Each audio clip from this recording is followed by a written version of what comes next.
Now it's time for Spot on Sports. Here's your hosts, Mike Trezza and Mike Guidone.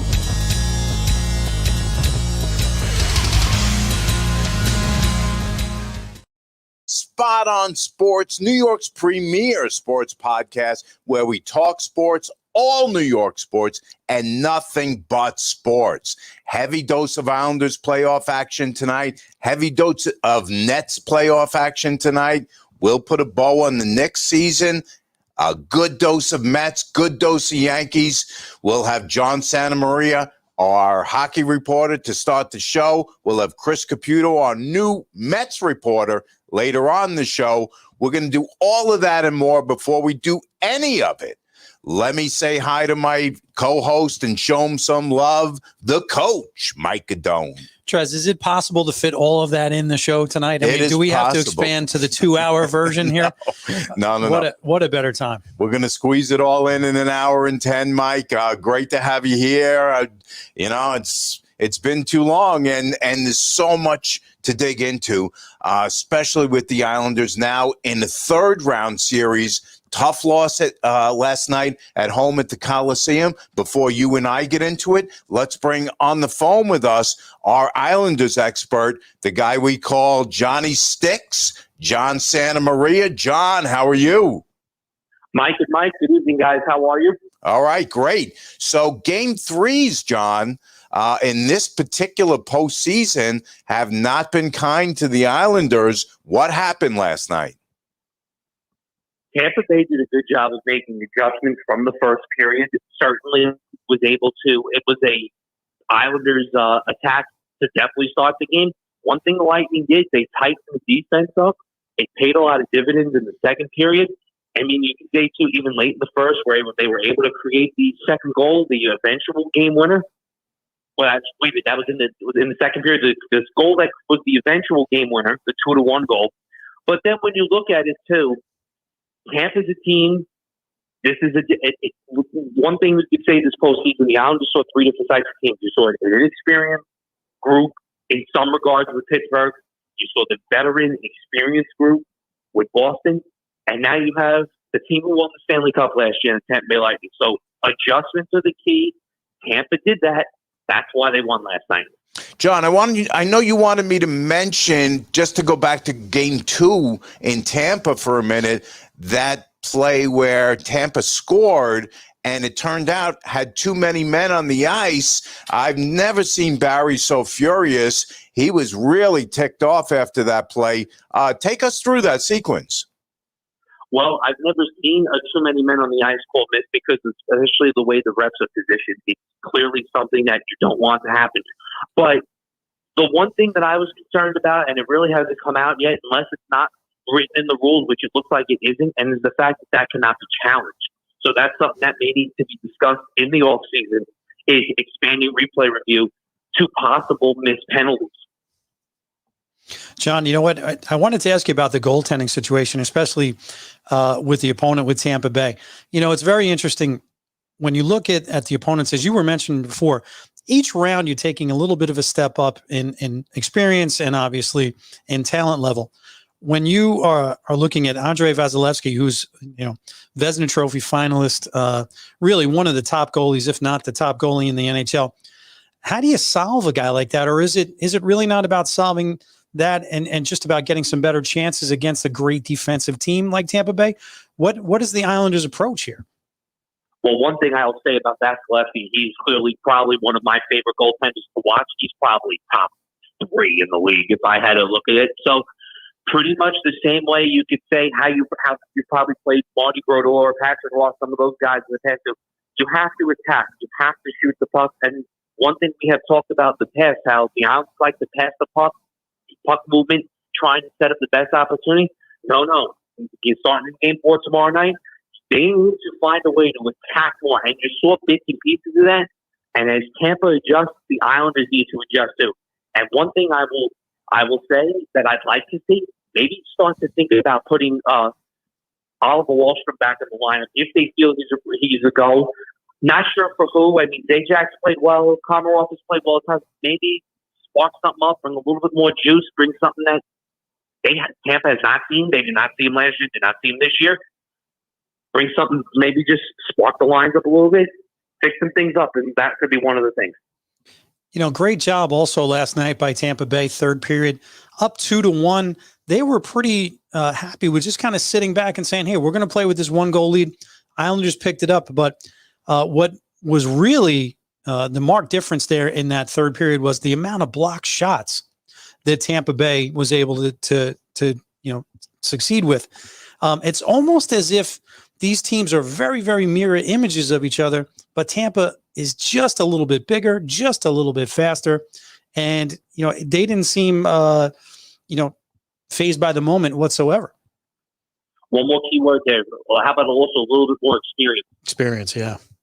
Absolutely. That's certainly a big thing, and that's something that comes with time. And I think for so many years, you saw Tampa Bay come up short in the playoffs, not figure out how to win. Remember, they used to have Ben Bishop in goal, and then they go to Vasilevsky. That was a step up. Even it took a couple of postseasons for them bringing in, and then they get the trades, bringing in McDonough. It's just a matter of clicking and figuring things out at the right time. So you would hope that the Islanders take that experience and just continue to build on it. And I'm not looking down on anything. This is a long series, but say this goes to another 6-7 game, win or loss, you're still going to learn something from here, whether it's for the next opponent or even in the next year, because we could tell watching this could be what, and people are even saying you're seeing a lot of talk around. This is probably right now the new Penguins of the Eastern Conference. As a lifelong Islander fan and someone who attended so many games at the Coliseum, it's great, obviously, that we're hosting these games here. It's semifinals of the league. We haven't, we were in it last year, but it was in the bubble. So I believe we haven't hosted a semifinal home game. Last night was the first 93, exactly. So where I'm going with this is on game one, I happened to be listening on Sirius XM, shameless plug, but we don't know them anything. I happened to be listening to the feed on NHL Network from Tampa Bay. And what I was struck by was it sounded, first of all, their announcers, they could have been calling like, guys' grocery games. It was so. Do guys have grocery games? Guy Fieri's grocery games? Come on, Mike. Are we talking? Right. Hold on. Are we talking radio? Are we talking the radio? They're radio. Yes, they're radio. And yes, boy, Dave Raymond is Dave Raymond's the play-by-play guy. Yeah, my goodness, he could be very good. But Phil Esposito, one of the great players in the NHL, older gentleman too. Yes, and listening to a few of the local shows on here, heard some highlights. It's like, Esposito definitely doesn't look like he wants to be there for sure. I think it's all of it. And then I'll say this all the time too. We could say this about the guys who call the games here in New York. I mean, I know Chris King, the Islanders radio announcer, for many, many years, and he loves the Islanders just as much as we all do. And I couldn't be happier for him that he gets to call these games. But the passion, the dedication, you see that when Howie calls the Islanders, when Howie does the Mets games, and Gary Cohen on TV. You see the love for Michael Kay calling Yankee games, and Mike Green calling Knicks games. And I mean, if you're not going to show that kind of love into your job, I don't care if you're begging groceries, show that dedication to making that living, then you know what? You're not in the right profession. And I'm not bashing, I'm not trying to say anybody in Tampa is doing anything wrong. No, absolutely. They're saying that's their people, but you know what? This is round 3 of the Stanley Cup playoffs, one of the best postseasons ever. It's important to show energy. It's important for your fans. Definitely. Hey, John, my buddy Russ, who's listening and who commented us, agrees with you. He says too many men on the ice should be challengeable. He also thinks that Mike Guidone stole his Islanders jersey. Now, I'm going to tell you, Russ, Mike would never do that. I would do that, but not Mike Guidone would never do it. And you don't want to mess with Russ. He's a rough guy, man. I have an extra jersey if Trez ever needs it. I have the Mike Guidone. Mike Guidone would remember this one. Remember the old orange third jersey from like 2002? Oh, absolutely.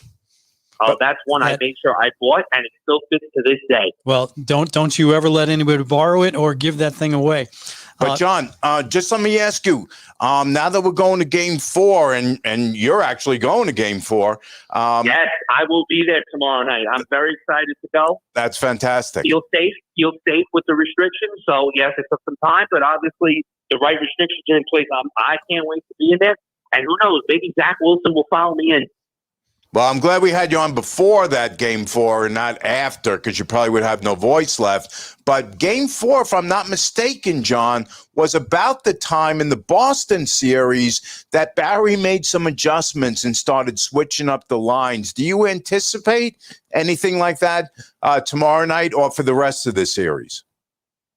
Well, it's been done in both series, too, and absolutely. Game 4 is what I like to call a swing game. That's where you could really dictate where the series is going. If you get the series even up, it essentially puts everything back at 0-0, and you're playing a best of 3. So that is the time to make adjustments. And that's why I said maybe the idea of bringing Oliver Wahlstrom back in, tweaking a couple of the forwards on the line, maybe mix up some D pairs. That's the time to do it. I don't anticipate a goaltending change. I do not think Ilya Sorokin is probably... I mean, he's played well enough this year. I don't think throwing him in against Tampa Bay is the smartest thing to do right now.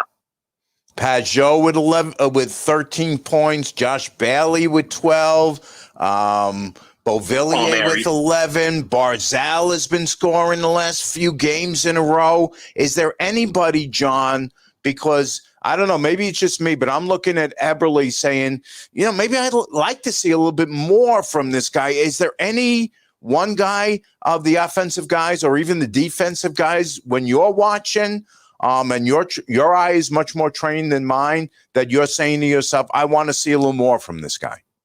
I think Eberle's in the position Barzal was in last round, waiting to break out, and maybe that'll come tomorrow night. And the other thing, this is not really an offense-defense type of thing, but I'd like to see Adam Pellet try and take less penalties. Yeah, that's true. And it's funny, John, because you and I brought up before about that whole thing with the too many men on the ice. But I think it was Pelech in that same game who pushed the guy. I can't remember which guy on Tampa it was. Maybe it was the guy Point into Varlamov, and I felt like Pelech should have gotten a penalty on that play. What did you think? Those are calls that can go either way. We've seen a lot of consistency out of the refs this year, and those are things that need to be worked out. The one thing that really still hasn't been really being note from the NHL, the refs have been zoned because of COVID. We don't know if that's still the case. I know they have a set bunch of officials up in Canada, so I don't know how much mixing and matching they have done with the crews. So it could be the combination of guys not working together, having different eyes and ears on things. John, I just want to ask you one last nostalgic type question here. Tomorrow, home game, obviously you're going to be there. We don't want to jinx it, and I don't want to, get any bad mojo out there, but you have to recognize that it could possibly be the last game in Nassau Coliseum history. And, going back, I'm going to take out here obviously the Stanley Cups, the wins at home or even the big, my top moment attending an Islanders game. I'm going to show my age here as well. Ken Morrow, first game coming out after. Yeah, Ken Morrow, going back there, his first game. Yep, and that was the year of their first cup. Yeah, well, okay, thank you very much. I appreciate that. I hope you're enjoying your last moment here on the show. No, okay. Yeah, big. I would know. The point is, I wish I could have experienced all that. Well, let me tell you something. That was amazing because at that time, also, the fans hadn't gotten used to winning cups. There was just so much energy. Not that really, people got jaded by that, but Kenny Morrow, yeah, his first home game coming out of the the Miracle on Ice, it was unbelievable. What would be in your, as a younger quote unquote Islander fan, what would be one of your top moments that you witnessed in person at the Coliseum? Well, I'll give you a couple. So, game-wise, going as a fan, nothing stands out to me more than being in the Coliseum for Sean Bates' penalty shot in the playoffs. You were there for that. Wow. That'll be my number one. That'll be my number one. And the only thing that will top that is if the Islanders win a Stanley Cup this year. Yeah, that's hard to beat. I'll tell you for sure. And then obviously I have a lot of memories. Former ticket holder in the past, so I have that. But if I had to say anything else, I think the time I could say when I was an intern at SNY and I got to go cover the team with them and have a media credential and sit up in the press box. That was during the lockout season in 2013. Okay. and they went to the playoffs. They lost 6 games to Pittsburgh that year. But one thing I will say about the Islanders organization, they are the nicest bunch of people you'll ever meet, players, employees, and obviously having a long-time relationship with Chris King, their radio announcer. So certainly that's a big step. And then even the times at the games, I've gotten to meet Howie Rose in the booth, him with Nicoletti when they were working together. And I know of Brendan Burke, the play-by-play announcer now. I've met Butch Goring many times. So I have a good relationship with those people. They're wonderful. Shannon Hogan is as nice as they come as far as reporters. And then just being in that press box and just experiencing a playoff game and how crowded it was up there. Because remember, this is the Coliseum. There's no room in there. There was no room in those press boxes. So it was cool to experience it. And the fact that they ran out of seats was something else. Just one more for me, John. And again, as Mike said earlier, I don't want to jinx anybody, but if you had your preference, if you do get through this round, do you want to play Montreal or do you want to play Vegas? It doesn't matter. You know what? It doesn't matter either way. You're happy you're at the end of the dance to be there. But one thing I will say, because this has been such a unique year and different year, the only reason why I would say I would love to see the Canadians. I would love to see the Canadians. That would be cool. That would be very cool. Because you're never going to see it again unless the league is crazy realigned. You're never, and the same goes for Tampa because they play in the same division normally. You're never seeing that again. That's a great point. Very good point. And I just am not a fan of 115 degrees outside the hockey arena like it's been in Las Vegas. I mean, heat is one thing, but my goodness, I think a Montreal Islanders Stanley Cup Final would be the thing that dreams are made of. As people who live out there like to say, though, it's a very dry heat. Yeah, it's a dry heat. All right, John. The same goes in Arizona if you're playing. And one thing you have to worry about, too, I'm sure in those parts of the country, how well the ice will play. Yeah. Terrific job, John. Enjoy your dinner. Enjoy the game tomorrow night. And we'll talk to you along the way. Let's go Islanders. We'll talk to you in Moran probably another week or two. We'll have that figured out by tonight. All right, Mike. All right, guys. Thank you, and we'll be in touch. Thanks, John. Say hi to the Karate Kid if he's there again tomorrow with Jimmy Fallon, all of a sudden an Islander fan. And or Dan Feeney, Zach Wilson. You never know. Maybe Coach Fowler will be sitting with me. You never know. That would be great. All right, John. Thanks. Bye. So the other team, Mike, we have to dig right into that's really, really deep into the playoffs is your favorite local team. Oh, my favorite team, yes. Yes, the Brooklyn Nets. Now, again, I want people to comment us, folks, live on Facebook, live on YouTube. Comment me, and if you comment me and tell me that you think this series against the Milwaukee Bucks was going 7, I'm going to come back and comment you that you're full of crap. All right. Mike Guidone didn't think this was going 7. So talk to me about this series, Mike, and the unexpected turns that it's taken. All right. So first of all, let's start here. Yes, the Nets are not my favorite team. However, I do have a rooting interest for them, selfishly for us. Correct. And it helps us out. But first impression, obviously, you have to look at Kevin Durant's performance the other night. I mean, otherworldly. I mean, just unbelievable. Probably, as Steve Nash was saying in the postgame, could have been his greatest all-time game. And this is a guy coming off, missing an entire season. There's no doubt the guy is a warrior. Doesn't make the best social media decisions. Maybe he's not the most mature cat in the world, but a little thin-skinned at times. A little bit. But yeah, I mean, really, he was able to stand up, take the team literally on his back with a limited James Harden, who I'll get to in a second. But yeah, I mean, all the credit in the world. But, would you think roster against roster, would this be, 7 games at the beginning? No, but I have to give them credit. We can break down, and I'm sure we will here in just a second, last night's game. It's a couple of, as a coach myself, a couple of glaring stats. I'm not going to second guess Steve Nash because he's an all-time great and he's got them here. And he looks as if he's coaching the team. I mean, I know he's got great assistants on the bench, D'Antoni and whoever else. But he's undoubtedly running the show during games. But some interesting things came up, and we are going to talk about Kyrie Irving as well. Kyrie's injury, it's not a soft tissue injury. It's not something that was a lack of conditioning like some other players. Just bad luck. But, I would really, I'd love to see him just at least put on a pair of sneakers and get out there for Game 7. Just show it for a few minutes. Yeah. Oh, all right. So let's stop and let me counter a couple of things that you said there, because you said a couple really interesting things. Game 3 was a game that the Nets, I really felt, let get away, and they could have stepped on the necks of the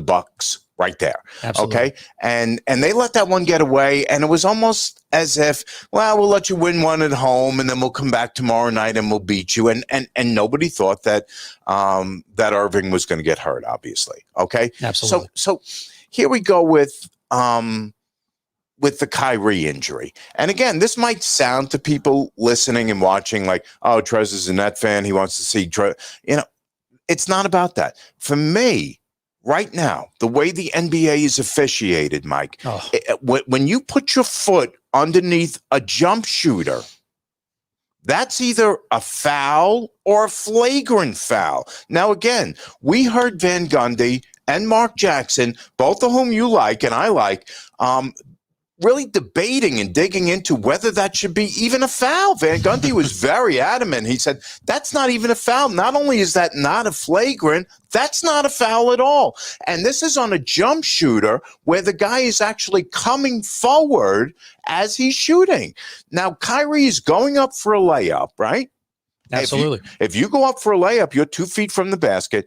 Chances are you're going to come back down in that same spot that you went up. And what's his name? Giannis did not get called for a foul on that play. Which I don't understand, because any league, any basic basketball officiating, someone goes up, you got to allow them to come down before you can make any type. I mean, last night, how many 4-point plays did Chris Middleton get, right? Exactly. For the same, for a lot less. So why are we doing that for a jump shooter, but we're not doing that for a guy who's 2 feet from the basket and is going to come down in exactly the same spot? It's a great question. And you have two superstars there, so it's not like we're trying to protect Giannis and, it's just some schlub going through the lane. You got to protect Kyrie in that position, at least give him 2 free throws. I watched that play, quite a bit. I don't really believe that he did it intentionally. No, not intentionally. But that has been some discussion. Not by me. Okay, good. But again, foul, absolutely. Yeah. I mean, no doubt. No doubt. Yeah, and there's no call on that play. Now, you can turn around and say to me, hey, Trez, how does that help you win that game if Kyrie's going to go out of that game anyway? All right, so you're going to get a foul on Giannis. But, listen, if we're going to do it for jump shooters, let's do it for guys that are in the lane or right to the right of the basket. I mean, that's a no-brainer to me. Absolutely. You talked about Durant's performance in that Game 4. I have to be honest with you. When I turned on that game, and for whatever reason they've had the Nets and the Islanders on at the same time every night for a couple weeks now. By the time I got to that Net game, I was shocked that Harden was playing that Game 4. Were you surprised by that? Absolutely. I mean, everything beforehand was that he was not going to dress, not going to be out there. He went out, worked out a little bit. They actually had some tape of him shooting. Seemed like he got better and better. He was more of a decoy in that game. Last night, you saw some of the explosiveness. I believe his first 3 he got knocked down, popped right up. He was feeling much better. But this is where I want to jump into this just for a second, Mike, is statistically. So Harden last night, 5 of 9, right? 40 minutes. He's got to shoot the ball more than 9 times. I mean, even in his state, because you got Kevin Durant, 30 attempts, 15 of 30. Now, that, you can't ask for anything more. The guy's shooting 50% from the field, 32 points, 0 for 2 from the free throw line. Nobody else is in double-digit attempts for the Nets. You look at the Bucks, right? Let's look at the Bucks. Giannis, 20 attempts. Middleton, 16 attempts. Those are the only 2 guys that are going to score. Holiday, 21 attempts. Oh, right? That's true. I forgot about Holiday. So you're looking at now free throw line, 6 of 10 for Giannis, 11 of 12 for me. And 6 for 10 in this series is fantastic for Giannis. Is unbelievable. He's not going to do that in Brooklyn. But 11 and 12 for Middleton and 4 for Holiday.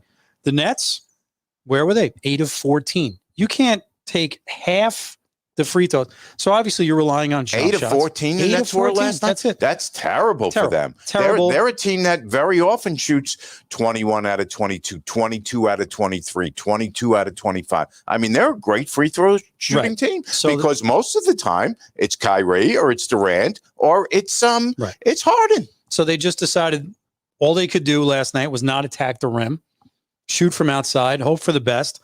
And can we send out a search party for Joe Harris?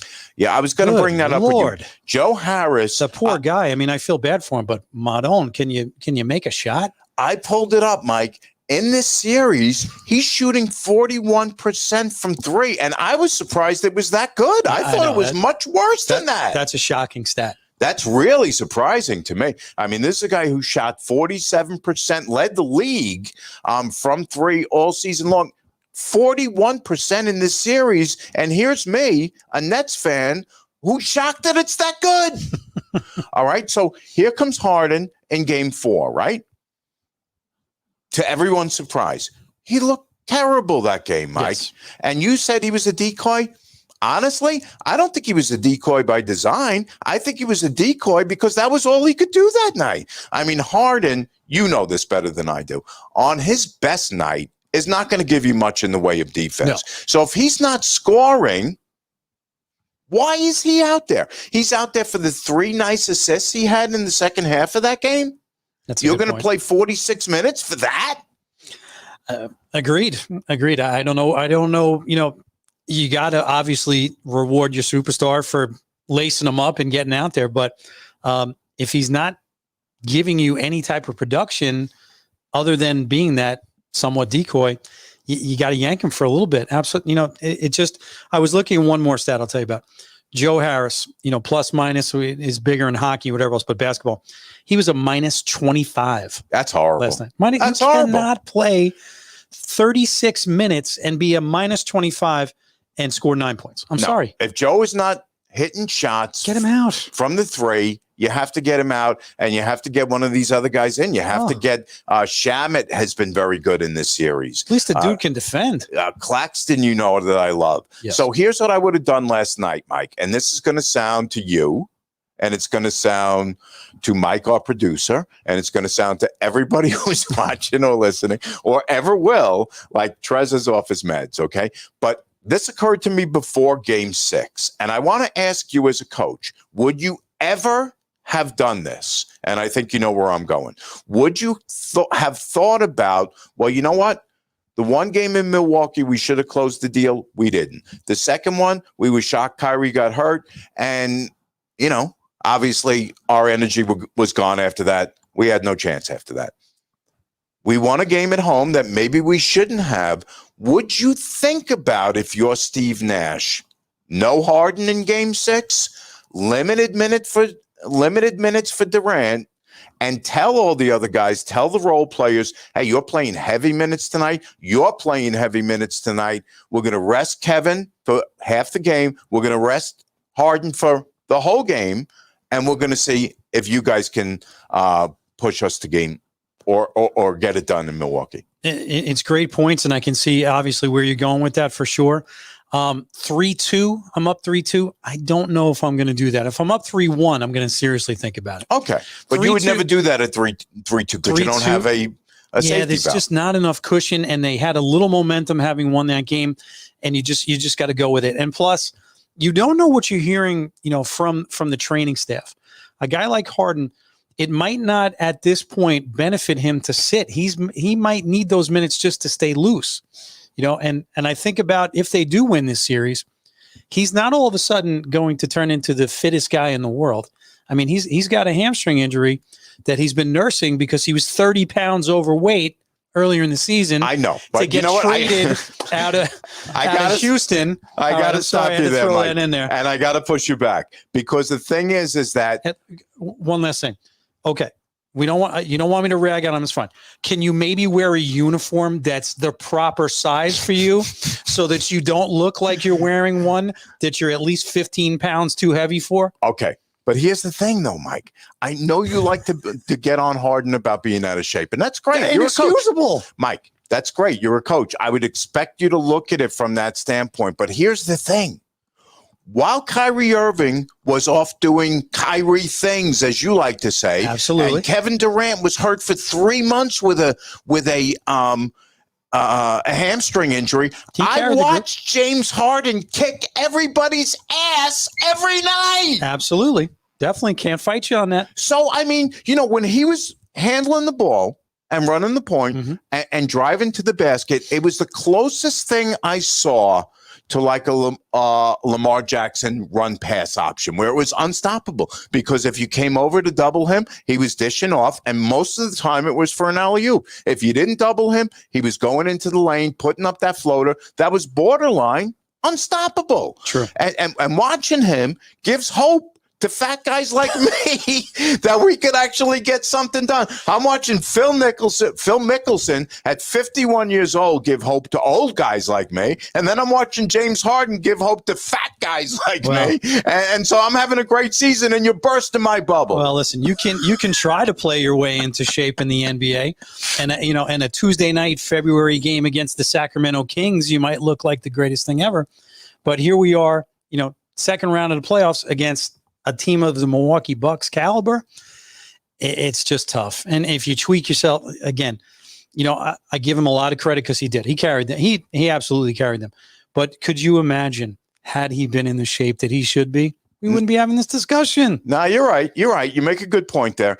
So let's get back to Kyrie for a second. We have to? Yeah, you said earlier that you wanted to see him. You want to see him in Game 7, and you want to see him at least be able to give something, bring something to the table. Do you anticipate that's the way it's going to go down? I don't, unfortunately. I don't see it. No, everything. And it's nothing inside. Just everything I've heard is that he's done. He's not going to be out there. But you know what? What's leading to that point that I really hope he does, because if you look at, and again, I'm blessed because I have these stats right in front of me, but Shamet last night played 22. The next closest guy off the bench, 5 minutes. So why not Kyrie? Lace him up, get out there, even just play a couple of times up and down the court. Give the crowd a little boost. Give your teammates a little something. Even in the NBA, they need it. They need a little boost. All right, and then then sit back. Even just tape it up. Do what you got to do. Give me a couple times up and down the floor. Can you play 6 minutes? I mean, for Pete's sake, Chioza played 5 minutes last night. In a Game 7, Mike, you don't think he's going to get out there and give it a try for 5-10 minutes? Why should I believe that he will? Wow. Based on what? His stellar track record of showing up when he's supposed to? Wow. I mean, come on. I'm down on him. I am. Listen, I know I'm going to have Knicks fans waiting outside the studio to beat me up if I say this. Is it possible? We're in Deer Park, New York.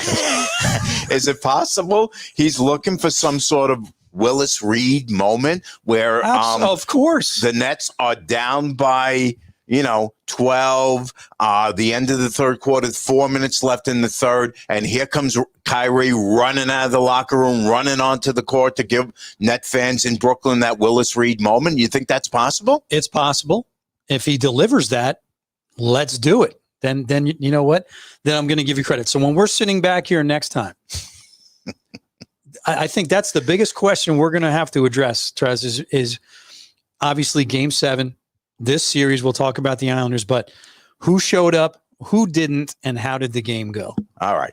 So let's talk about, if you are the Nets and you can close the deal tomorrow night, would you rather play, if you're Steve Nash, if you're Kevin Durant, if you're James Harden, if you're Kyrie, assuming Kyrie will play in that series, do you want to play the Hawks or do you want to play Philly? I want to play Philly.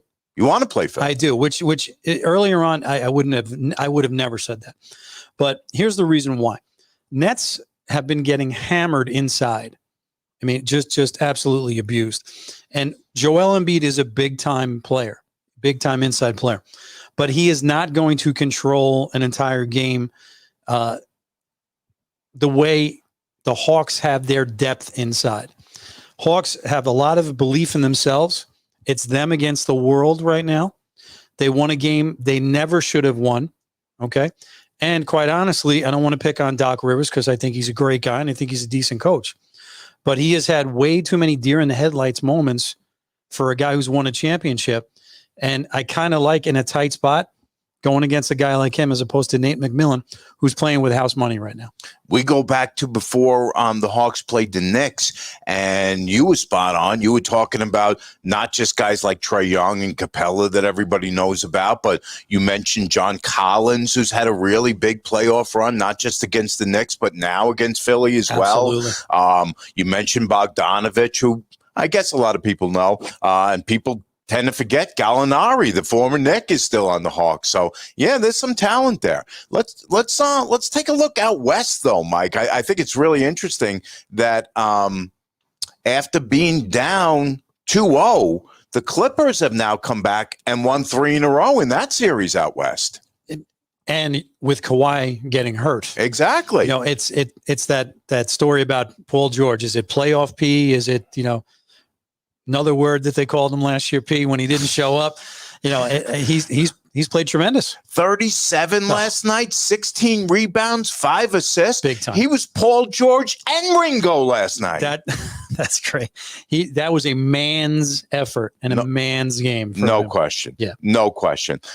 So we mentioned the Knicks just a couple minutes ago, Mike. And listen, it's kind of borderline too late to really dig into that series. I mean, it ended a couple weeks ago. So I think the couple most important questions, at least to me, coming away from that series where, hey, listen, you thought, I think most people thought it was going to go a little bit further than 5 games. I'm going to sound really silly and ridiculous asking, but I have to ask anyway. Does Tom Thibodeau take a hit coming off that series? He's got to take a little bit of a hit. I mean, he was the coach of the year in the NBA for good reason. I mean, he took a team that was such an underachieving group last year, instilled energy, defense, everything you're looking for, the intangibles. And Julius Randle was the most improved player in the NBA by far. So you have to give him and the coaching staff really so much credit. But in a 5-game scenario there where he was obviously really outcoached, he does have to take a little hits. A little shine is off for him. I'm not going to kill him. People were saying, oh, that result was a disappointing. That was, yeah. At the end of Game 5, Knick fans were disappointed because the team that had shown themselves all year long, guts, intensity, defense, they looked just, overwhelmed by the moment. But Thibodeau, he's the man for the job. He'll figure it out. What the Knicks need more than anything else, they got to get a playmaker. Yeah. Need a playmaker. So, we know that Randall takes a little bit of a hit coming off the series. You and I previewed the series. We said, hey, great news, everybody. Julius Randle scored 37 points a game this year against the... What was that worth, huh? Yeah, that was worth nothing. I mean, Mike, you're being triple teamed. Get the ball out of your hands. I mean, my goodness gracious. You're going to wait till there's 5 guys on you and then try to pass out? And one of the things that I thought was the most telling, you and I talked about it in the middle of the season. I asked you, I said, why is my power forward leading my team in assists at over 10 assists a game? You know what Julius Randle had in that series in terms of assists? How many? 4 assists a game. Wow. 4 assists a game. Yeah. And RJ Barrett, you and I talked about him in terms of his scoring average and percentages starting to inch up. He was inching toward the high teens. And I think I remember you saying something along the lines of, hey, we can count on him for a 20 spot. Average 14 points in the series. So he takes a hit. So I'm going to make you the GM of the Knicks going into next season. Who stays? Who goes? Can I have a little bit of that salary as well before I start doing this? Who stays and who goes? Well, I'll take you to Miller's Ale. How about you, bro? I appreciate that. Hey, listen, I'll take it. That's a great question. You have so many possibilities here, expiring contracts, different things. Let's look at this right away. Obviously, Julius Randle, he got to bring him back. He stays. He stays. He stays. You had mentioned earlier when we were talking about RJ Barrett. What do do you trade him right now? Do you keep and build with him? I was not earlier in the year. I wasn't all that sold on him being really a major force for the Knicks going forward, but I saw a lot of development in his game later on, and he really took it upon himself to start going to the basket. Free throws we talked about, I think back in January. Percentage improved. He's a young. I mean, he's just 20 years old. I'm going to keep him as well. You're going to keep RJ? I'm going to keep RJ. Okay, because the thing is, Mike. But I am going to trade who? Obi Toppin? I'm going to trade Obi. Okay. All right. So here's if the I thing. can get something for him. Yeah, I don't know. I don't know that just with Obi, you're going to get a lot. You're going to have to package Obi with RJ, to me.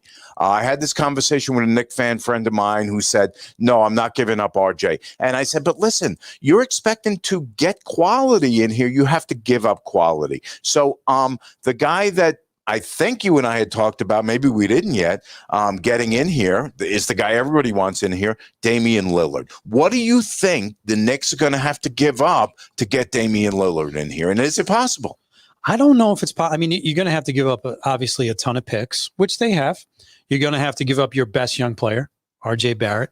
It really depends on Portland's. What about quickly? You willing to part with him? You got to give him up too in that deal. Yeah, you're mortgaging your future. You are. Listen, to get a guy that good, absolutely.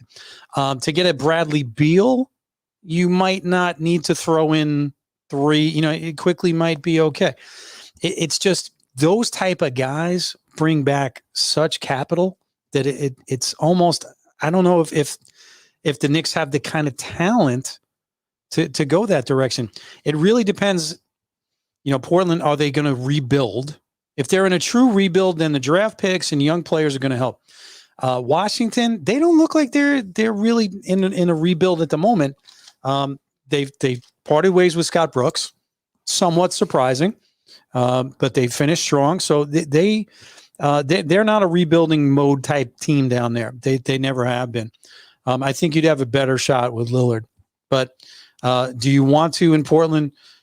Fire Terry Stotts, get rid of Lillard. I mean, who's going to go to the games? They have a great fan base, but you want to watch that? Yeah, I'm already hearing, and I don't know if I got this right, that the Lakers put together a package for Lillard that included, some really good young players and heavy draft picks, and were rebuffed by Portland.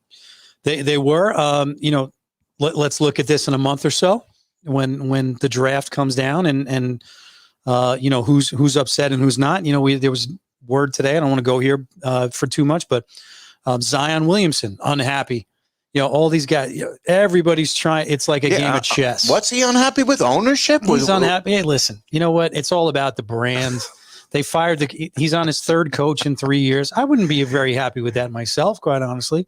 But he's got people around him. It's all about setting it up for the future. But just to put a wrap on the next thing, just for 1 second, I heard somebody make what I thought was a really good, very simple, but very salient point, Mike, which was this. They said, hey, you know what? It was great that the Knicks played hard every night. Yeah. You as a fan, you should expect to see that every night. But in the NBA, unfortunately, we don't. No. All right. But the point this person made was that once the playoffs started, everybody plays hard. So, did you and I get sort of suckered with a little bit of fool's gold and taken for a ride this year with the Knicks? It's possible. Did they overachieve based on, playing that style every night to have to get to where they were? Probably. Did they perhaps run out of gas? I don't know. But, I think in the playoffs, when you're talking about half-court stuff, because it always is, no matter how these teams run and go. It's half court. They were completely overmatched in the half court defensively. They couldn't stop Trae Young. The guy had his way. What I was told years and years ago as a basketball coach by one of my mentors, never, ever let the best player on the other team beat you.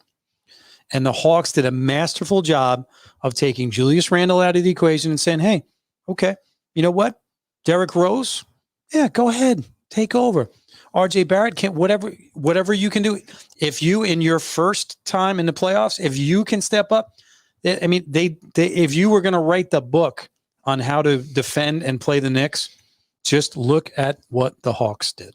All right, so I've beaten on you about the Knicks enough, Mike. It's okay. Time for me to give you an opportunity to puff your chest out here a little bit. And the way we're going to do that is we're going to talk about your favorite team, a team that is definitely overachieving right now. That's the New York Mets. To do that with us is our brand new, first time joining the show, Mets reporter. We welcome him to the show, Chris Caputo. Hey, Chris, Mike and Mike, how are you tonight? How you doing, guys? Doing well. All right, great. Good to have you on. The first thing I want to ask you is the first thing I want to bring up with every Met discussion, and that's what is going on with Jacob deGrom. Now, we've seen, Chris, 2 or 3 times now for him leaving starts early with little nagging injuries and, them saying, hey, it's no big deal, and him saying, hey, it's no big deal. What is going on with Jake right now? Well, I think it's different things each time. And, when you're so dominant, sometimes you can pitch a little bit different. Last time was right flexor tendonitis. He's had some back issues, but he said that he's gone through some elbow issues and been able to get through it in the past. But it's a little bit worrying when the guy throws 3, 5 shutout innings. Looks like he's ready to throw a no-hitter.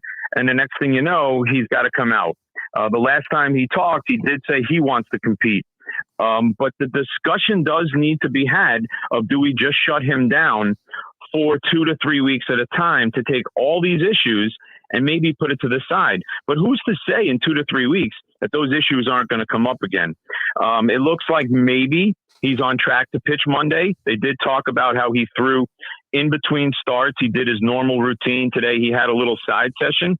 He's taken some ground balls. He's at first base. And if you guys remember, he's batting, the best batting average, batting about 425 on the team. So you got to have him in the lineup. He's his best batter in the lineup most days. I would love to see him pitch Monday. I coached a guy in Little League, Ian Anderson, who's going to pitch game 1. deGrom's supposed to pitch game 1. I think that would be a great time because there's a lot of 7-inning games coming up, and that could give him 5 innings, and then you only need 2 innings out of the bullpen.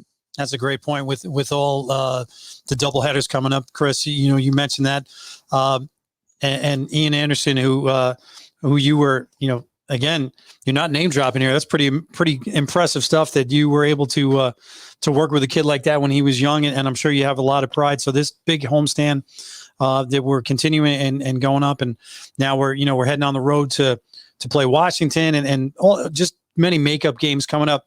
I think you would admit, as any Met fan would, that the contributions of Marcus Stroman and Taijuan Walker have just been off the charts, especially Walker. I mean, Stroman had it in him, although he was a little bit of a disappointment last year to all us Met fans opting out. But he's backed up the talk. Walker as well. With the returning guys coming back off the disabled list on the offensive end, do you think that in the starting pitching, if they do shut deGrom down for a little bit, that even with Walker and Stroman, overachieving, that we can plug the dam, so to speak, with mix and matching to stay in this? And is the lead a little bit big enough to be able to do that right now in the division? Mike and Mike, I'm a little bit worried. Right now, we have 16 NL East games coming up with the Nationals, Phillies, and Braves, who are all 500 or worse, but we're 4.5 to 7 games back of us. But the big thing is the Mets have 4 to 7 less games than other teams. And you got deGrom and Walker and Stroman are 3 guys in the top 10 in ERA. The Mets pitchers have a 204 batting average against. So these guys are good pitchers. I'm worried about basically Saturday through Wednesday. The Mets have to play 7 games during that 5-day stretch. They have 3 doubleheaders in 6 days. I am really worried because they're NL East teams. But I think the doubleheaders favor the Mets because of pitching. Did you also know that the Mets are 30-7 when they score first? They're 27-5 when they score 4 or more runs. So if these guys like VR and McNeil coming back and all these guys can get them a couple of runs in the first or second inning, I think it can be great. Now, on the other hand, if deGrom gets shut down, I'm worried the Mets go 4-6 in the next 10 games, and we're back at the 500 mark, and we're worried about keeping first place. Yeah, those are some good points. I'd be remiss, Cap, if I didn't mention the contributions of Edwin Diaz, who's really come back strong this year and seems like he's reassumed the role of a top closer in all of baseball, not just in the New York area or the National League.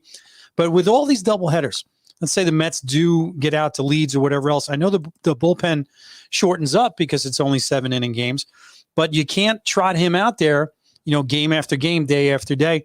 Does that worry you at all that he might need a rest and we got to go to somebody else to close games? Coming back, I'm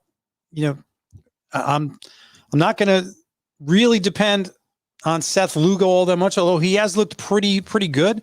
But coming off the injury, anybody else who you can see maybe stepping in there and closing the game other than Lugo, and where you don't want to hold your breath?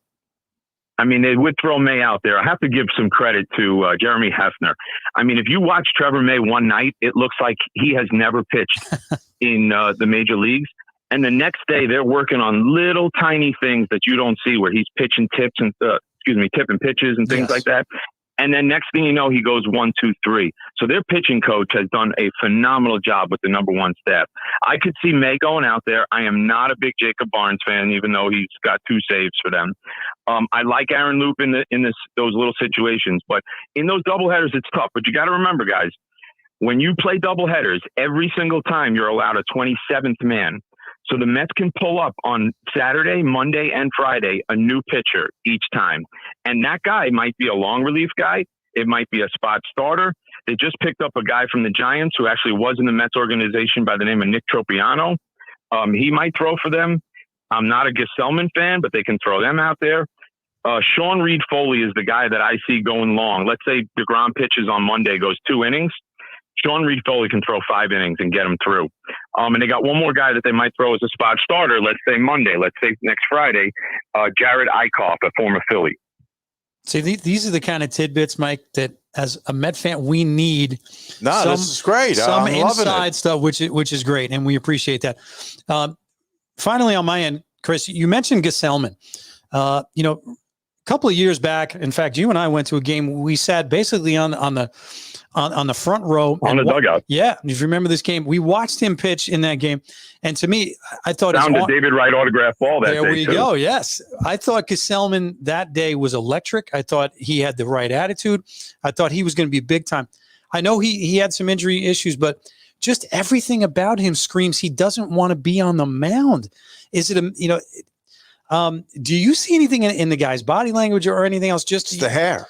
Well, yeah, the hair as well. But, as someone who had so much promise to where now he's kind of an afterthought almost in terms of the future of this team. I think the injuries, sometimes you just need a fresh start, and I think he's just got to go elsewhere. I think he's just hit too many times where he's been. Yeah. Yeah, a la Steven Matz. You become a spot starter. You go to the bullpen. We need you here. We need you there. I just think he hates being the guy that comes in the game when they're down 4-0 in the 3rd inning, and then you can't get him back the rest of the time. I'm not big on him, but there's some other guys in this bullpen who have really stepped it up. I mean, even Lucchesi, his numbers don't look great, but he could go out there and pitch great. We could sit here and talk about Peterson. If I get Peterson 6 innings, 1 hit, that means he can do it at some point. Right. But it's the other days when he can't find the plate that you sit there and go, who is this guy? But you look at this starters. You got Lucchesi, Peterson, Walker, Stroman. We're not even talking about Carrasco hasn't thrown a game. Maybe in August you get back somebody like Syndergaard. I mean, they have so many options moving forward that if they can get through the All-Star break and stay 7 or 8 games over 500, I think they could start to pull away. It's funny, Chris, a guy like me who obviously I'm paying a lot of attention to the NBA and the NHL right now. And when I do get a chance to watch baseball, I'm watching the Yankees because I'm a Yankee fan. But I keep keeping an eye on the Mets, and I'm wondering how they're doing it. They're still 4.5, 5 games up with guys that I never heard of. So bring us up to speed on some of these guys we might not be quite as familiar with, the Brandon Drurys, the Jose Perazzas. I mean, Mason Williams, I thought that was the guy from Classical Gas. Ian Anderson, I thought was the guy from Jethro Tull, for goodness sake. What are you collecting rock musicians now? No, but seriously, Chris, bring us up to speed on some of these guys that the more casual fan might be a little bit less familiar with. Well, the guys that I think you're seeing, Mason Williams is kind of like the a little bit better version of Juan Lagares that they had. Great in the outfield. Unfortunately, I think he's going to be the odd man out because if you haven't heard Albert Almora Jr., who crashed into the wall, He's coming back He's this back. weekend. Okay. Jeff McNeil is back this weekend. So Conforto's starting some rehab. He's supposed to be back next week. Nimmo soon. I think the guy who's going to be the odd man out, who will lose his starting role when he comes back, is J.D. Davis. Because I think McNeil is coming back as a full-time second baseman, and you cannot sit Jonathan VR. He is unbelievable at this time. He needs to play third base every day. And, these other guys in the outfield, they kind of keep him going. The Mason Williams, they do well. I think a great pickup. And here's the thing. You guys don't even know who's doing the deals for the Mets anymore. I mean, yeah, you got Sandy there, but people don't even know. This guy, Billy McKinney, is a diamond in the rough. The guy's got speed. He can play the outfield. He's like a 25-year-old Jay Bruce, It's crazy how the Mets can kind of get guys, put them in there, and do well. Now, can they get shut out every once in a while? Yeah. But as I said, if the Mets can put up 4 runs or more, 27-5. I think if they put up 6 runs or more, they're like 29-3. It's unbelievable how when they score, the starters do their job and the bullpen finds a way to shut them down. Now, when they don't score early, and the Mets have only scored in the first inning, I think like 20% of the time, you worry. You really do worry. Yeah, McKinney's actually batting 5th tonight, Chris. So obviously they think a lot of him. I want to ask you, though, about Luis Rojas. After all that situation with Beltran, I think a lot of Met fans and casual or even ardent baseball fans thought that Luis Rojas was kind of a placekeeper. I mean, he was a guy that was going to be here until you could get somebody better. But if you look at some of the issues he's had to navigate through this year. I mean, between the firing of Chili Davis, the little dust up between McNeil and Lindor. Yeah, I mean, he's navigated a lot of that with a cool hand, lost a lot of regulars, and still kept the team on top. What's your impression of the kind of job he's doing? I think he's always going to get ripped here or there for some decisions he's making. Keeping Jerry Rusfamilia in the other day for 2 innings, I don't think it was the right move. But sometimes your hands are tied by the lack of bullpen, and you're not going to be able to bring somebody in. And sometimes you just go that extra route.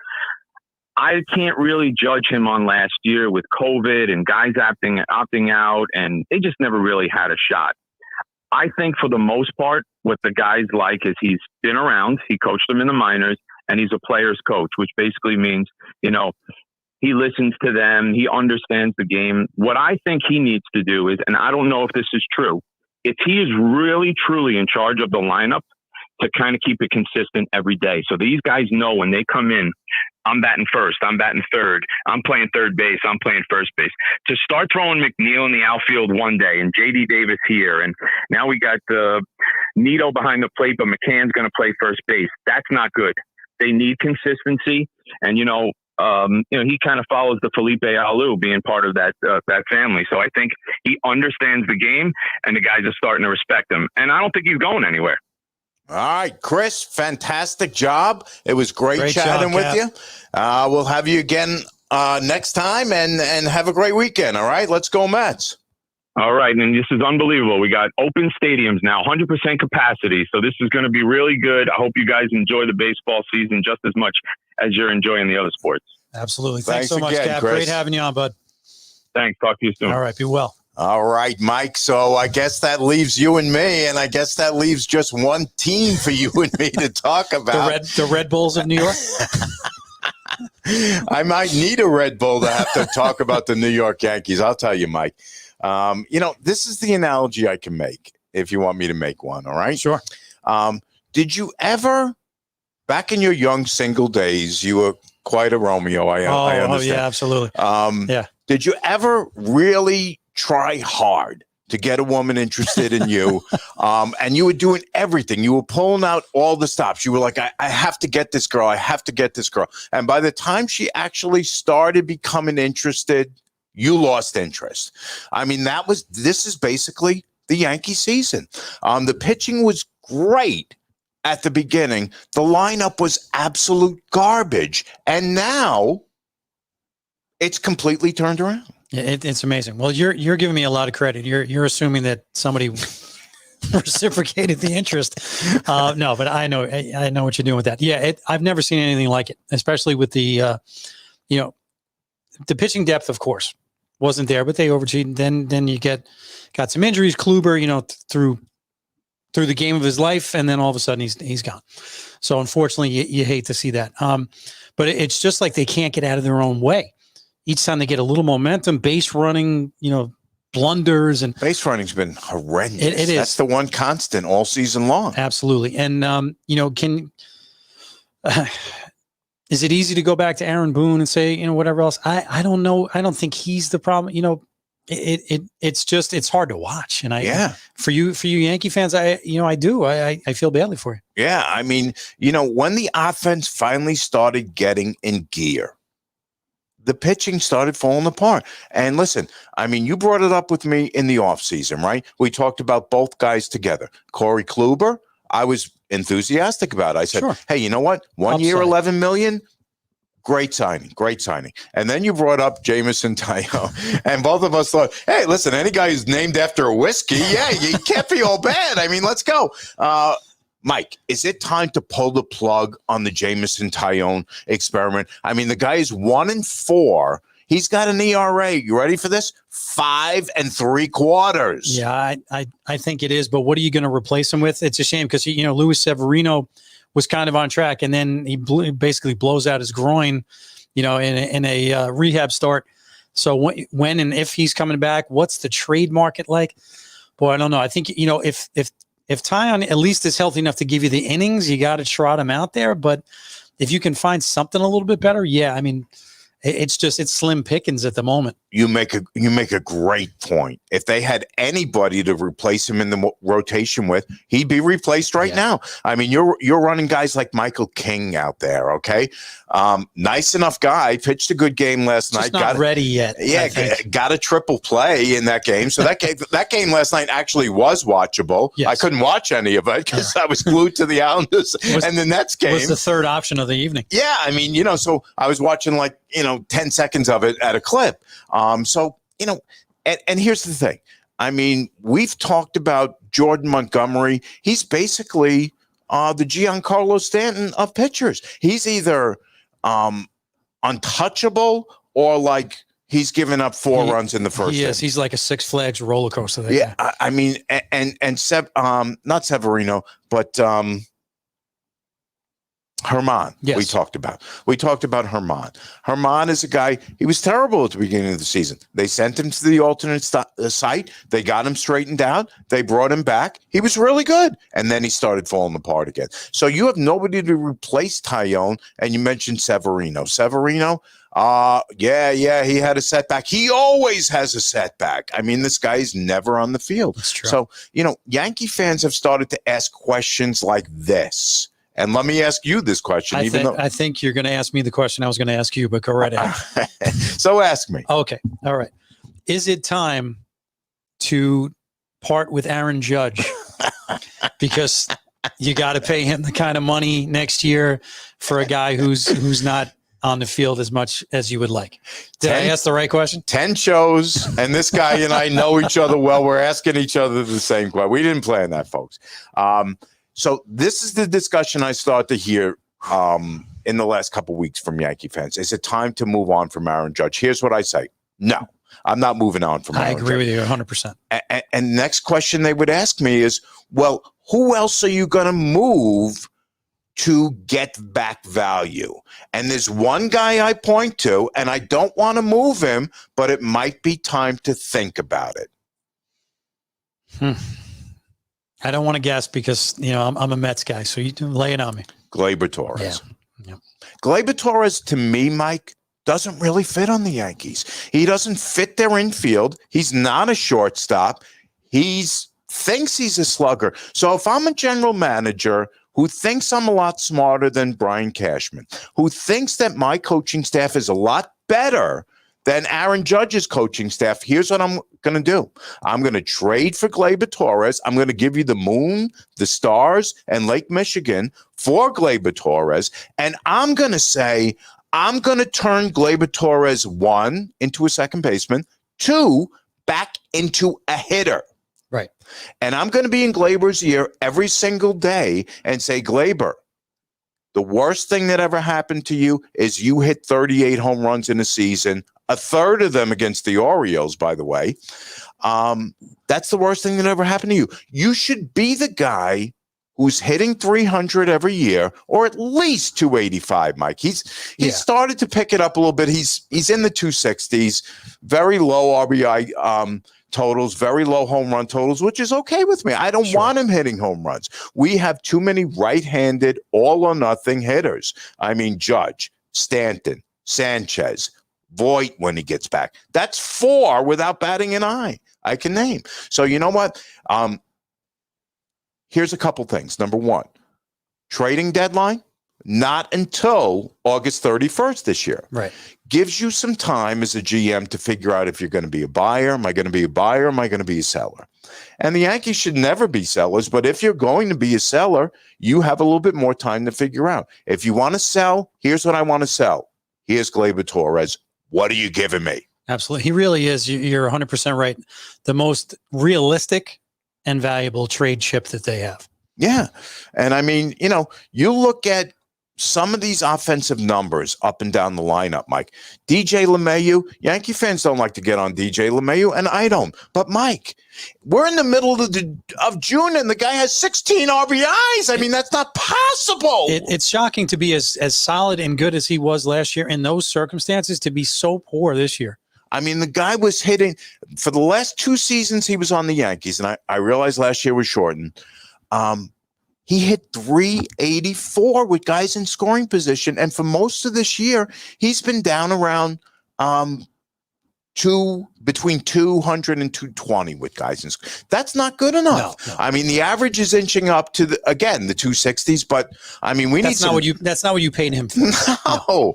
And, I mean, I don't want to pick on poor Brett Gardner. Brett Gardner's 37 years old. All right, you brought him back for 1 year for $4 million. But, Mike, do you want to take a guess how many RBIs Brett Gardner has? Now, what's today's date? It's June 18th, right? 18th. June 18th.